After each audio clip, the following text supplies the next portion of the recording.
Oi, minha gente, esse aqui é o Petrocast. Eu quero dar muito boas-vindas para você, para esse momento que a gente está convidando cada um e cada uma para a gente poder conversar temas importantes nesse canal de comunicação do Sindicato dos Petroleiros Pernambuco, Paraíba, com a base sindical e com o público em geral.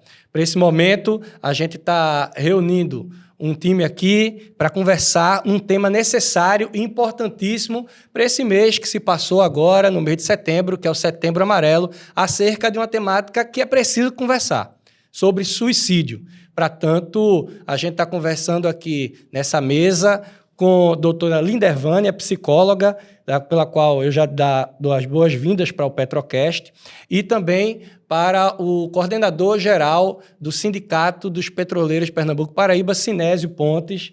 Bem-vindo, Sinésio. O Petrocast, uma vez por mês, a gente vai estar reunindo pessoas gabaritadas e para conversar acerca de temas da atualidade. Portanto, a você, minhas boas-vindas para o Petrocast. De pronto, eu queria convidar aqui a nossa psicóloga para conversarmos um pouco abrindo esse tema, né?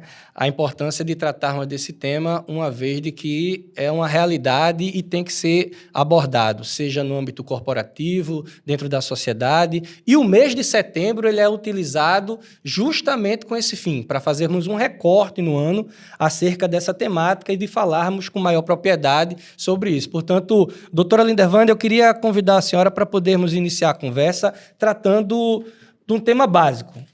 O que é o Setembro Amarelo? Bom dia. Aliás, boa tarde, boa noite, né? Não sei o horário que vocês estão nos ouvindo. O Setembro Amarelo é uma campanha, né? Uma campanha que tem como objetivo trabalhar o estigma, né, em relação a esse tema, como o André falou, o estigma em relação ao suicídio, né, que ainda é um tabu, né, falar sobre isso, mas é muito necessário porque é uma realidade antiga no mundo inteiro, né? Essa campanha começou organizada pela Organização Mundial de Saúde, que determinou como dia 10 de setembro o Dia Mundial de Prevenção ao Suicídio. E no Brasil se estendeu para o mês inteiro, como um mês de atividades voltadas para isso, né? Para a prevenção do suicídio, quebra de estigma, trabalhar preconceitos, trabalhar atividades educativas voltadas para cuidados com a saúde mental, né? Em diversas áreas, né? Assim, na saúde, né? Capacitando profissionais de saúde para ofertar cuidados mais qualificados, né, para as pessoas que buscam os serviços com essa demanda. Trabalhar o mundo corporativo também para acolher, né, seus colaboradores também. Trabalhar famílias que convivem, né, com esse sofrimento no seu cotidiano. Então, é um mês no Brasil, né, de um dia, que é o Dia Mundial, que é 10 de setembro, a gente tem um mês inteiro para intensificar essa campanha. Não significa que se restrinja ao setembro. É um mês que a gente vai trabalhar a educação, vai estimular essa conversa para a gente poder colocar em prática durante o ano inteiro, né? Então, uma coisa que eu acho muito importante é a gente lembrar que o objetivo da campanha não é só sensibilizar para falar sobre o tema, mas o mais importante, o objetivo principal é a gente sensibilizar para que todos nós possamos estar prontos para saber ouvir sobre isso. Porque é muito fácil, a gente ouve todo mundo dizer. Por exemplo, alguns temas de campanha, como você não está sozinho, procure ajuda, fale sobre como se sente. Mas a gente vai falar para quem? A gente não estar sozinho, a gente estar com quem? Né? A gente vai falar para quem sobre o que está sentindo. Então, é importante que, durante esse mês, durante essas campanhas, as pessoas que estão em sofrimento realmente percebam que podem pedir ajuda, né? E que todos nós também aprendamos a nos oferecer como essas pessoas capazes de ouvir e respeitar o sofrimento do outro. Então, esse mês do Setembro Amarelo é esse momento, essa oportunidade que todos temos de nos percebermos frágeis nesse sentido de saber que eventualmente podemos precisar uns dos outros e também nos percebermos capazes de acolher também aquele que está próximo e que pode precisar do nosso apoio, do nosso suporte e acolhimento. Importantíssimo termos esse espaço de acolhimento, fazendo uma abordagem humanizada, e é para isso a importância que termos profissionais qualificados no SUS e também em outras alternativas que ao longo do programa a gente vai estar fazendo essa abordagem, apresentando esse panorama. Mas para agora, eu queria tratar de forma mais segmentada, Sinésio, acerca de como é que se dá isso no dia a dia do petroleiro. Aqui em Pernambuco, como é que o sindicato observa isso, essa temática na empresa, refinaria, Transpetro, nas empresas privadas do ramo de petróleo e gás aqui no estado? Como é que o sindicato faz essa avaliação do dia a dia dessa temática com o petroleiro? Primeiro, agradecer o convite, agradecer a presença da psicóloga e também agradecer pelo tema. Eu creio que esse tema seja um tema muito importante, não só para os petroleiros, mas para todos os trabalhadores. É um tema que requer muita atenção, requer muito conhecimento, e a gente vê que isso, às vezes, falta.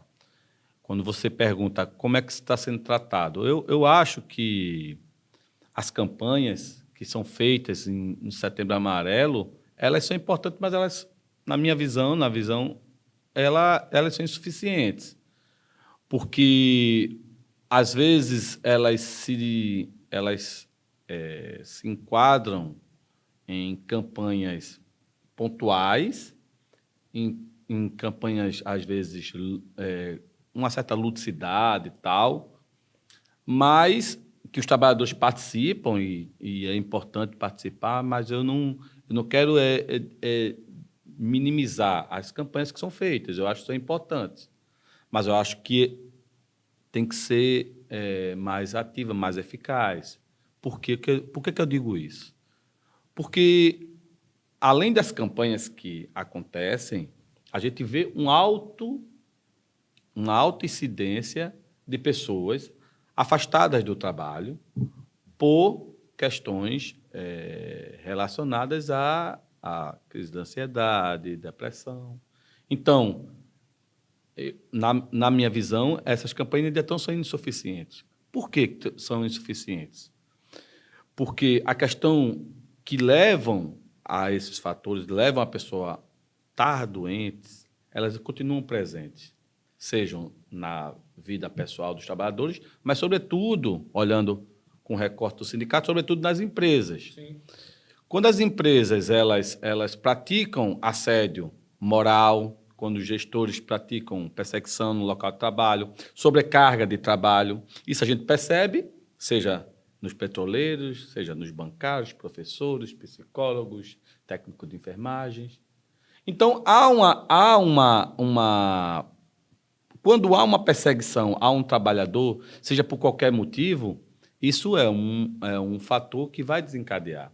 Então, para mim, não vai ter eficácia uma campanha dessa quando embutido naquela empresa ou naquela corporação há um processo de assédio. E isso a gente percebe diuturnamente. Outra coisa, quando a gente fala de sobrecarga de trabalho, a gente volta ao assunto que a gente já tratou aqui, que é a escala 6x1. A gente percebe que muitos trabalhadores, ainda até no setor de óleo e gás, terceirizados, a maioria vinculados ao setor privado, mas na indústria de óleo e gás, estão submetidas à jornada 6x1. E essa jornada 6x1, gente, é uma jornada que ela vai causar o adoecimento mental, porque ela não vai dar ao trabalhador a oportunidade dele estar fazendo a sua vida, fazendo um lazer, fazendo um estudo. Essas sobrecargas, às vezes, são invisíveis. E a pessoa, às vezes, se acostuma, ela começa a trabalhar cedo, acha que o ritmo é aquele mesmo, né? Mas quando ela chega numa fase da vida em que fatores biológicos também interferem, aquela pessoa vai estar doente e nem sabe. E quando a empresa ela se vê diante de vários afastamentos, muitas das empresas, sobretudo as empresas do setor privado, elas demitem os trabalhadores. Se você tiver um adoecimento mental que requer afastamento por muito tempo, as empresas privadas não vão dar a devida importância. É disso que eu estou falando. E quando os trabalhadores e trabalhadoras, eles têm, às vezes, dupla jornada, né, doutora? Às vezes as mulheres trabalham numa escala 6x1, chegam em casa, tem uma dupla jornada. Quem está se preocupando com a saúde mental dessa trabalhadora? Quem?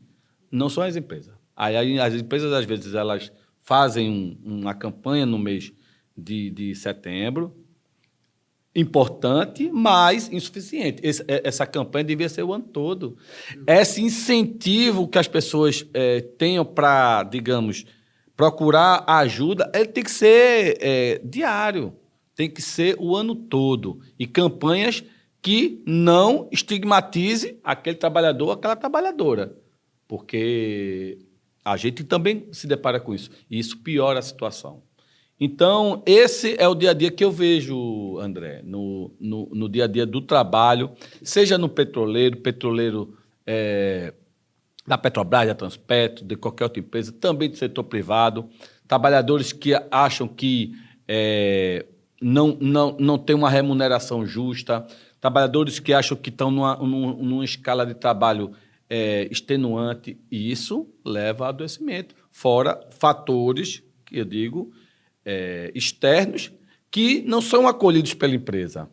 Quantas das vezes, às vezes, um trabalhador precisa se ausentar para levar um filho no médico e ele não tem esse direito? Ou levar uma mãe, um pai. Né? E as empresas não têm essa acessibilidade com a pessoa, com o trabalhador, com a trabalhadora. E isso interfere. Então, é isso que eu vejo. Isso é muito presente. Eu acho que o que eu estou falando aqui cabe para qualquer pessoa que está assistindo aqui a gente. Cabe para qualquer pessoa, porque essa é a situação de cada trabalhador que acorda de manhã cedo, vai trabalhar, ou trabalha à noite, a noite toda, chega em casa. Então, basicamente... É uma situação que não dá para definir receita para o tema. Não dá para ter receita, né? É uma situação individualizada, são problemas individualizados dos mais diversos possíveis. Ou seja, são circunstâncias de vivência que são particularizadas e têm que ser tratadas de maneira particularizada. Porém, no ambiente de trabalho, são várias particularidades dentro de um ambiente coletivo. E aí é onde entra a responsabilidade da corporação, da empresa, de poder pautar essa forma de campanha de maneira coletiva, alcançando um amplo número de pessoas, mas buscando dar o foco para essa individualização dos problemas. E hoje aí eu queria tratar com você, doutora, o seguinte, a perspectiva de como é que se dá isso a nível de prevenção por parte da corporação, da empresa, para tratar isso dentro dessa orientação direcionada, particularizada. Existem normativas, existem orientações para as empresas poderem coordenar isso dentro desse universo mais coletivo? Sim, existem.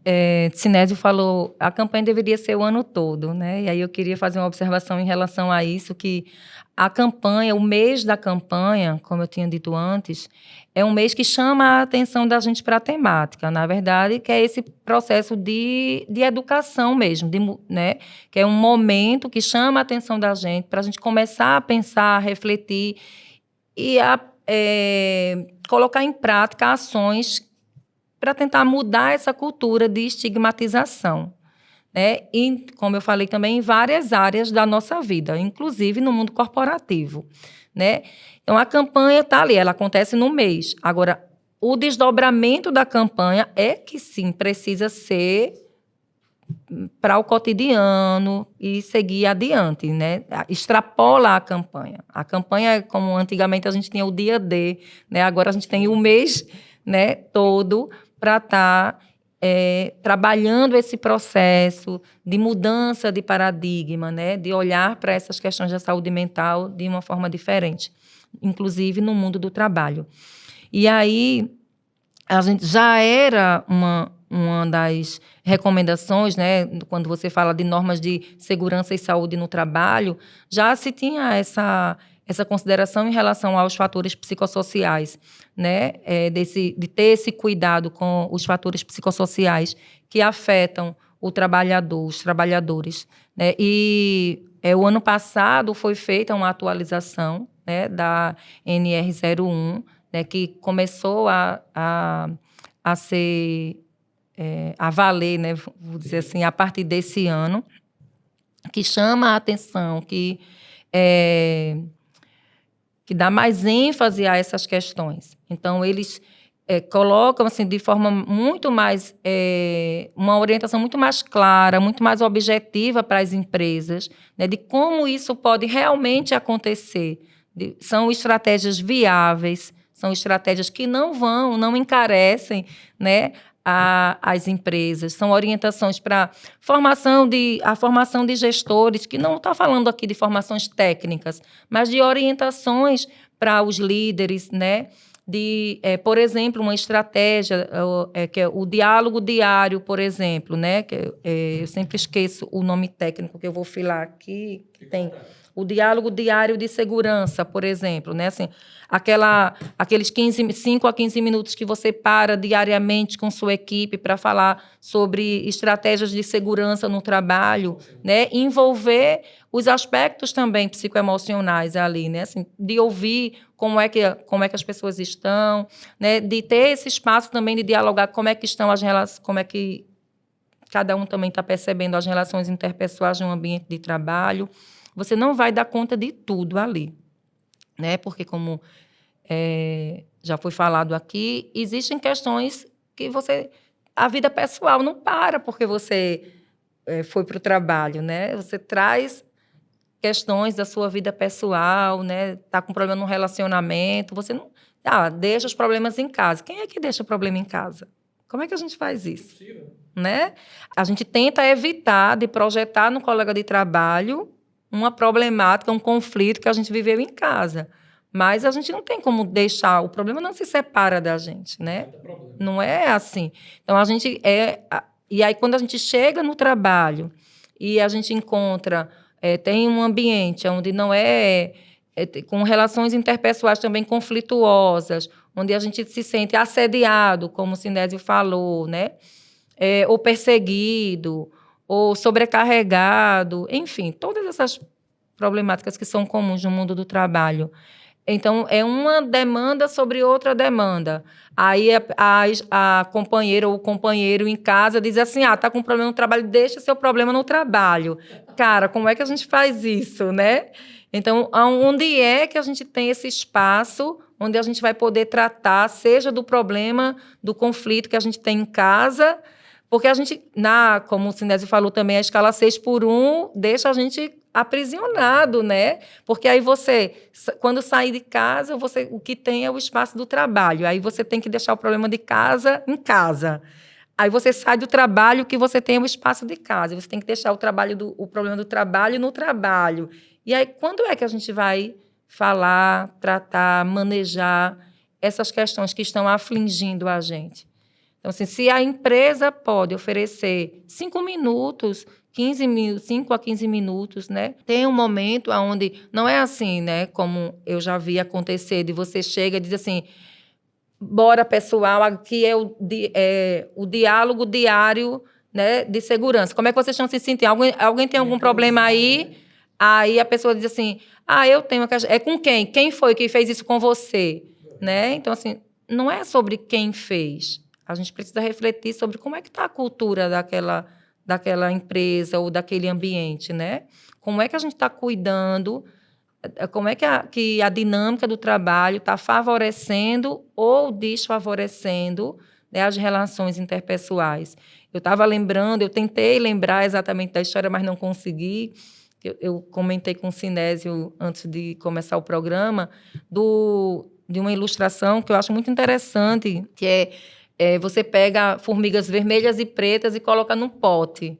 E aí elas estão lá e aprendem a conviver, né? Cada uma está lá vivendo a sua rotina. E aí vem alguém, pega o pote e sacode o pote. Quando você sacode, que elas se misturam ali, elas vê aquela desorganização e aí elas olham e aí começam a se ver como inimigas. E elas começam a se atacar. Você observa e está lá as formigas, uma matando as outras, as pretas matando as vermelhas e vice-versa. Porque elas começam a se ver como inimigas. Mas, na verdade, quem foi o inimigo delas? Então, assim, foi a mão que balançou o pote. Então, assim, às vezes tem algo na cultura da instituição, ou às vezes até um elemento mesmo, assim, um integrante daquele grupo, ou um fator institucional que está interferindo naquelas relações e que não tem um nome, não é personificado em alguém. Então, é preciso capacitar as lideranças nesse sentido, de como é que a gente promove. Então, existem hoje em dia capacitações de comunicação assertiva. Tem um termo técnico também que se usa muito hoje em dia, né? Que é para você aprender a manejar conflitos, que também me fugiu agora. Climatério, quando o Sinésio falou assim, mulheres, pronto, né? Você trabalha, vai achando aquilo normal, vai se acostumando, mas chega uma fase da sua vida que aquilo que para você era normal, biologicamente, começa a não conseguir mais se enquadrar no que é possível para você. Porque, né, o seu corpo muda, sua dinâmica muda biologicamente. Então, aquilo que parecia tão tranquilo não é mais tão tranquilo. Eu falei climatério, né, que é essa fase agora do nosso ciclo de vida, que vai interferir também na sua dinâmica de trabalho, né? E aí a gente então, tem essa coisa, né, de você aprender a manejar conflitos, aprender o letramento sobre saúde mental. São coisas que as empresas podem oferecer para os seus líderes, né? Um curso breve de comunicação assertiva, né? Então, para que essas pequenas reuniões, que não vai comprometer na produtividade, né, possam acontecer de forma qualificada, de forma que, de fato, ali não seja como você disse, não aconteça de forma mecânica, nem seja mais uma cobrança para o trabalhador. Ai, lá vou eu ter que falar. Aí eu vou falar de problema, vão dizer que eu sou o chato. O dedo duro. A pessoa que só traz problema. Né? Porque quando tem essas reuniões, às vezes, aí, não, está tudo bem. Não está tudo bem. Mas a gente diz que está tudo bem por quê? Porque senão eu vou ser a problemática do rolê, né? E aí eu vou ser vista sempre como a que traz os problemas. Então, como é que a gente muda essa cultura? Então, as empresas precisam repensar esses espaços para que sejam espaços de mudança de paradigma, quebra de estigmas. Né? Uma outra coisa importante é o trabalhador ele só chega para o setor de... mas a gente tem um setor de escuta.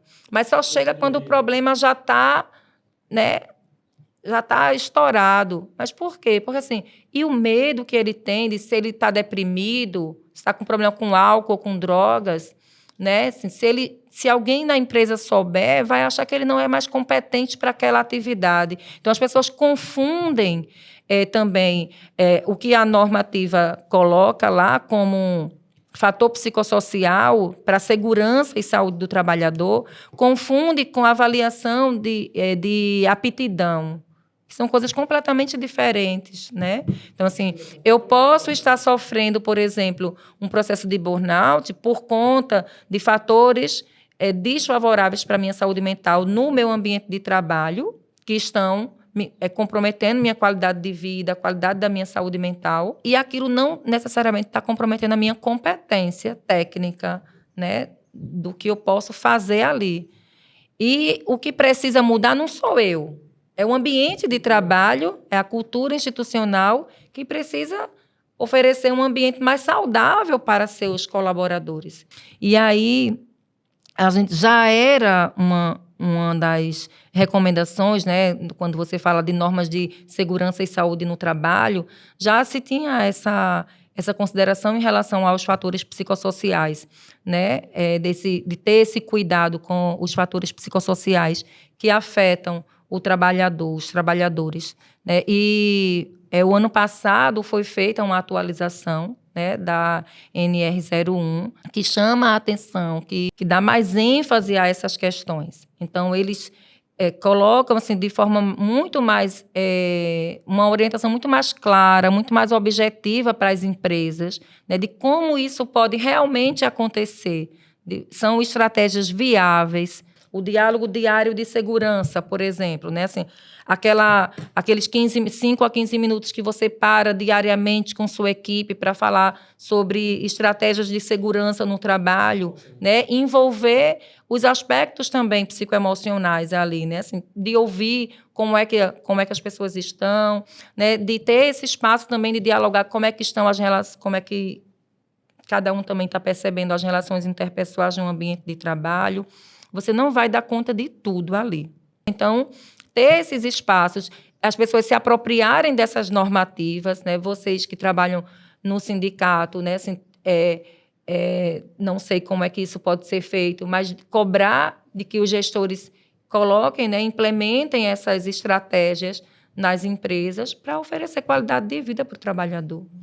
É um problema estrutural, né? É um problema estrutural que você vê que nas relações tanto de colega para colega, companheiro para companheira, quanto também na relação do funcionário com a chefia e até da própria classe, né? Com a estrutura do trabalho, do mundo do trabalho, né? Portanto, se vê aí que é uma relação de... Eu costumo dizer, Sinésio, de que capitalismo é uma máquina de moer gente. Porque adoece as pessoas na medida que ela explora até o limite e humilha as pessoas que não estão enquadradas no mercado de trabalho. Portanto, mesmo dentro do mercado de trabalho, no ambiente de trabalho, como fora do mercado de trabalho, esse é um sistema que faz com que você se sinta retraído, se sinta humilhado. Daí a necessidade que a gente tem de fazer o questionamento. Por isso, trago essa perspectiva com você, de entender de que até que ponto essa exploração ela influi no bem-estar do indivíduo, no bem-estar do trabalhador.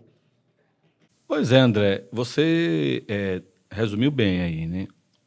O capitalismo como uma máquina de moer gente. Isso aí, o fator político, a conjuntura política, o cenário político interfere muito nas relações de trabalho, entre o trabalho e o capital. E aí vou citar um caso bem prático que a gente viveu há pouco tempo. A gente teve, desde o golpe na presidenta Dilma até a eleição do Lula, a gente teve 2 governos que não tinham política nenhuma para os trabalhadores. E isso fez com que muitos trabalhadores, aí fazendo um recorte aqui nos petroleiros, muitos trabalhadores adoeceram. Por quê? Porque a gente teve um processo dentro da Petrobras, dentro das empresas subsidiárias, processos de privatização, né, que levaram os trabalhadores a, digamos, se deslocar dos seus locais, né, que viviam. Então, muitos trabalhadores tiveram que deixar os locais que viveram a vida toda para ir trabalhar em outros cantos. Sim. Isso fez com que os trabalhadores adoecessem, porque não foi levado em consideração os trabalhadores, nesse caso, a humanidade, né? O humanismo não foi levado em consideração. Por que eu estou falando isso? Porque isso eu querendo colocar aqui, a depender da conjuntura política que você esteja, você pode ter uma conjuntura mais pró-trabalhador ou totalmente contra trabalhadores, né? E não é à toa que nos anos que sucederam o golpe na presidenta Dilma, a gente teve reforma trabalhista que precarizou as relações de trabalho. A gente teve reforma da Previdência que adicionou mais trabalho, mais anos de trabalhos aos trabalhadores. Tudo isso, né, na perspectiva de que você vê que um cenário político no Brasil consegue produzir adoecimento mental.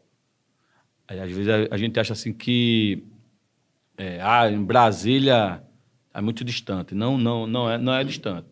Já do ponto de vista histórico, a gente vê que o capitalismo ele não tem uma resposta a dar para os problemas dos trabalhadores. O capitalismo não tem nenhuma resposta a dar para os problemas dos trabalhadores. Porque, para o capitalismo, os trabalhadores eles só são um número, eles só são uma matrícula, eles só são um CPF. Na lógica capitalista, o trabalhador ele é substituído. E nós, como seres humanos, nós, como indivíduos, nós não somos substituídos.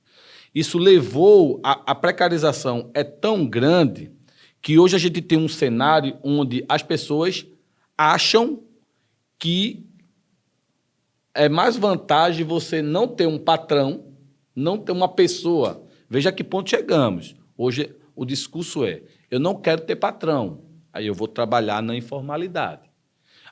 Eu não quero passar por essa humilhação, eu vou, digamos, ser um empreendedor. Eu coloco isso porque o trabalhador ele quer ter direitos, o trabalhador ele quer ter benefícios, mas ao se deparar com esse paradoxo de ter que se deparar com um chefe todo dia de manhã, ele acha que é vantagem. E ele está se submetendo, não sabendo ele, que ele está se submetendo a um algoritmo. Sim. Que, na verdade, o patrão dele, quer queira, quer não queira, ele vai ter um patrão que vai regular a ele, que vai onerar.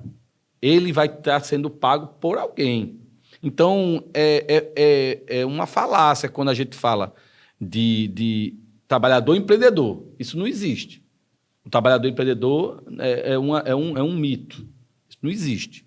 O que existe são trabalhadores que estão na informalidade, trabalhadores que estão vendendo seu horário de trabalho, sua capacidade de trabalho, para alguém que ele nem sabe quem.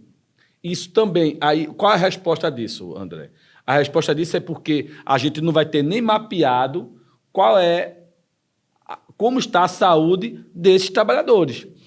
E por que eu digo isso? Isso é, dentro da estrutura política, dentro do conceito de consciência de classe, a gente está vendo que é o tipo de força de trabalho que está alienada e não sabe. E não sabe nem que tem direitos. E é por isso que a gente, às vezes, um vídeo desse, é importante que toque as pessoas e dizer assim: gente, vocês têm direito. Vocês precisam recorrer à ajuda. É por isso que é importante que momentos como esse, para a gente entender que o conceito total digamos assim, da estrutura política total está nos levando a essa precarização, mas que, na verdade, o que a gente deveria era, digamos assim, acabar com isso. A gente está falando aqui, gente, de valorização da vida, né? Valorização da vida, de entender que esse valor está sendo atacado reiteradamente. Em tempos de internet, diga-se de passagem, muito mais. Ao tempo que a gente usa a internet para poder passar essa informação, mas esse mesmo veículo, essa mesma plataforma, elas terminam sendo utilizadas para desvalorizar aquilo que a gente tem de mais raro, que é a nossa vida, né? E isso, infelizmente, utiliza-se de várias plataformas acerca da eliminação do diferente. Essa é a formalização que se apresenta para esse modelo de sociedade que a gente vive. Isso termina potencializando a tristeza que a gente tem, mas resistência tem que ser executada, né? E, para tanto, eu queria trazer a pergunta para ambos os nossos convidados, numa perspectiva de vocês poderem colaborar. De que forma a gente pode frear esse mal? Eu pensei em muitas coisas para responder isso, André, mas eu fiquei inspirada na fala de Sinésio, quando ele fala dessa coisa. Realmente, esse convite, né, que o sistema faz para a gente ser empreendedor de si, isso é uma grande armadilha, né? A gente fica... E aí entra nisso que você está falando, né? a gente vai para esse lugar da eliminação do diferente e começa por a gente mesmo, né? A gente é um ser gregário. E quando a gente cai nessa armadilha do empreendedor de si, a gente elimina o diferente na gente mesmo. Porque a gente começa também a sair desse lugar de gregário e a querer ser essa autonomia ilusória de achar que não precisa do outro, que, enfim. Enfim, fica muita coisa misturada dentro da gente, a gente começa a ir para esse lugar de não sabe mais o limite, né? Do direito, do dever, da necessidade do outro, do tempo de parar, qual é o meu tempo de trabalho, qual é o meu tempo de lazer, a gente não sabe mais. Então, a gente precisa parar, ter momentos de pausa, né? Momento de pausa, minha gente, é tão precioso, né? A gente, no dia a dia, independente de qual seja a atividade que você faz como forma de fonte de renda, né? Seja como autônomo, como empregado, independente, você poder parar primeiro com você, né? Porque você precisa se reconhecer, você com suas características, né? Reconhecendo a sua humanidade, né? Você citou aí, tá aí a tecnologia o tempo todo engolindo a gente, né? Então a gente precisa se reconhecer novamente como humano, com as nossas fragilidades e nossas potências, né? Com nossa criatividade e nossas dúvidas, nossas inseguranças. Então, parar um pouquinho, 5 minutos por dia. Eu trabalho com abordagem psicocorporal, então a gente tem uma estratégia diária, que é o ground, né? Que é um momento onde a gente para um pouco, alinha a coluna, faz uma respiração consciente ali e se conecta novamente com esse corpo, que é o nosso grande diário de campo, o nosso grande sábio, né? E aí se conecta novamente, reconhecendo nossas vísceras, né? Nossa respiração, nosso contato com o ambiente, com o presente, o aqui e agora. Esse é um primeiro passo que, à medida que a gente vai praticando, a gente vai percebendo a potência dessa estratégia tão simples e tão possível, que você parou ali 3 minutinhos, só para se ouvir, né? Só para se conectar consigo. Né? O quanto isso traz de presença e de saúde, você só vai perceber praticando. Né? Você resgatar contatos, né? Você ter consciência da importância de uma rede social de apoio. Então, perceber assim, quem são as pessoas com quem eu posso contar? Eu tenho vínculos efetivos, pessoas que, quando eu me sinto inseguro, ou em perigo, ou em dúvida, eu tenho para quem ligar, né? Então, você começar a reconhecer, fazer esse mapeamento. Quem é a minha rede de apoio? Né? Quando eu precisar parar, caí doente, estou numa cama de hospital, eu vou contar com quem? Então, a gente reconhecer que a gente ainda é gregário, porque é da nossa natureza ser gregário. Né? A gente reconhecer que lazer não é luxo. Então, a gente precisa ter atividades recreativas. Atividades recreativas não são atividades entorpecentes. Não estou fazendo campanha contra álcool, drogas, nada disso. Eu só estou dizendo o quê? Às vezes a gente diz assim, eu me entretenho bebendo. Eu me entorpeço bebendo. E tudo bem isso também. Mas eu preciso, além disso, eu preciso me entreter. Preciso de coisas que entretenham minha mente. Usar minha imaginação, pensar em nada, de forma distraída e leve. Sem precisar necessariamente, né, de estar apenas me entorpecendo para não pensar nos problemas do dia a dia. Então, eu preciso usar esses recursos, que são recursos simples. Né? Então, e buscar ajuda. Em relação ao sofrimento que o cotidiano impõe a gente tem alguns recursos, como a rede no SUS, por exemplo, a gente tem a rede dos CAPSes, tem CAPS de transtorno, CAPS AD, que você pode procurar saber na sua cidade quais são os CAPS que atendem o seu território. Né? A gente tem, no caso específico, né, de pessoas que têm pensamentos suicidas, por exemplo, ou de necessidade de se machucar. A gente tem o CVV, que é o Centro de Valorização da Vida, que atende 24 horas pelo número 188 e também pelo site. Né? A gente tem as redes sociais, que alguns grupos de psicólogos que oferecem serviços de apoio, de suporte com valores acessíveis, alguns até gratuitamente, que depois a gente pode deixar aqui com vocês algumas indicações. Então, buscar essas estratégias de cuidado, de preservação dessa porção humana, né, que todos nós temos. Eu acho que é isso que a gente precisa fazer para resistir a esse sistema que está aí, que a gente não vai poder fugir dele, mas que a gente vai precisar manejar para poder, como você disse, né, não perder esse bem tão precioso que é a nossa vida, né? Necessário. Sinésio? Rapaz, eu acho que muito já foi falado, mas do ponto de vista do sindicato, e aí vendo com a visão sindical, a gente estimula muito, e a gente deve ser esse vetor que, digamos, estabiliza ou minimiza ou extinga as questões de assédio moral do trabalho. Então, trabalhador, trabalhadora que estivesse se sentindo perseguido, se estivesse se sentindo sobrecarregado, procura o sindicato para que a gente possa, né, doutora, não ter que chegar a uma questão de piora na situação mental, porque o trabalhador ele tem que sair de casa, sair com a certeza de que vai voltar, ele tem que sair de casa segurança, com né? Exato. Ele tem que sair de casa e voltar bem, ele tem que sair bem e voltar bem.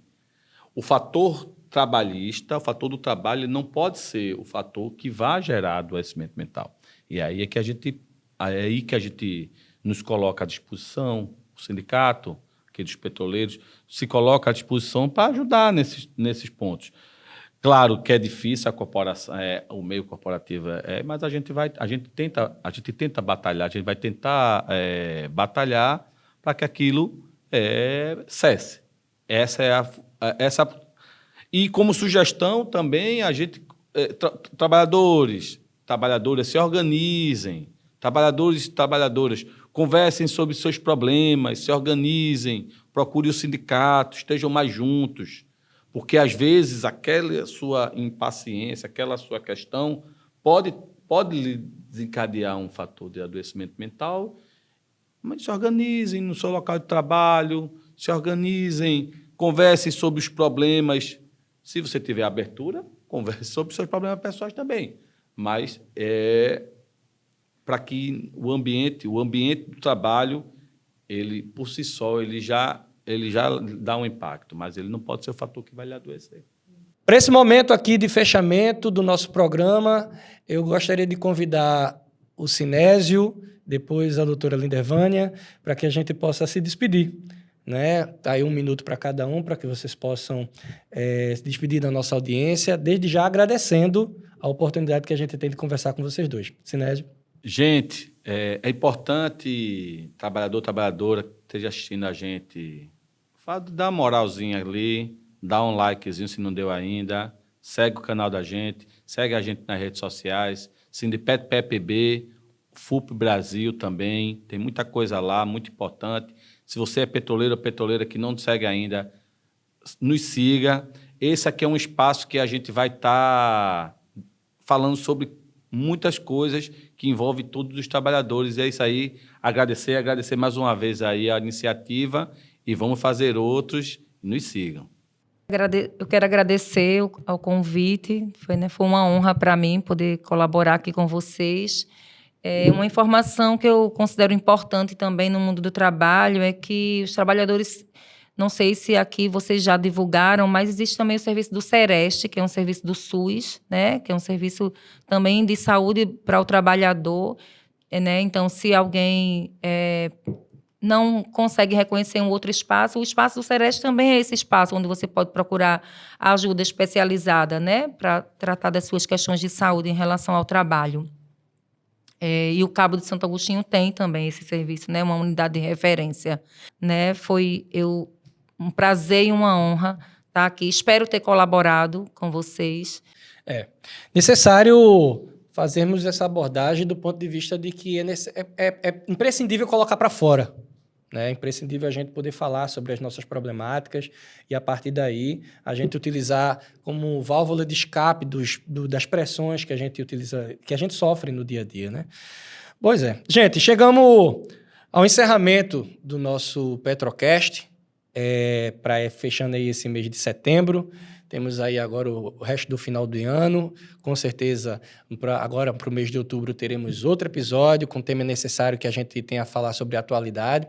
Queria agradecer à doutora pela presença, também ao Sinésio pela presença, parabenizar a equipe de comunicação do Sindipetro Pernambuco Paraíba por essa oportunidade que a gente tem de tratar de um problema imprescindível, né? Está passando por essas necessidades, por essa dificuldade, essa pressão. 188, Centro de Valorização da Vida, lá tem chat, tem gente capacitada para poder fazer essa abordagem. Vamos falar sobre aquilo que está nos reprimindo, aquilo que está nos oprimindo, vamos compartilhar, porque comunhão e companheirismo a gente pode contar com quem está do lado da gente, para a gente poder externar e se cuidar, né, gente? Portanto, me despeço aqui, agradeço a atenção de todos e todas. Tchau!